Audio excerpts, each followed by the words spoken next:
Golden nights and diamond stars, living in our flashy cars, silk and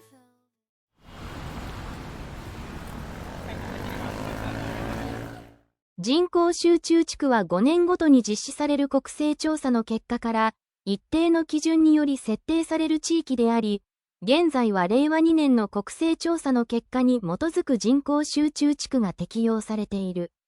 人口集中地区に関する以下の記述のうち、最も不適切なものを選びなさい。1、都道府県公安委員会により3年ごとに設定される。2、国土地理院のホームページで確認することができる。3、5年ごとに実施される国勢調査の結果から設定される。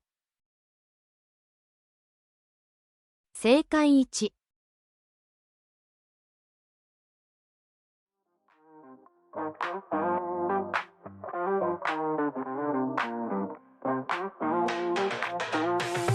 Strutting on the catwalk, lights so bright.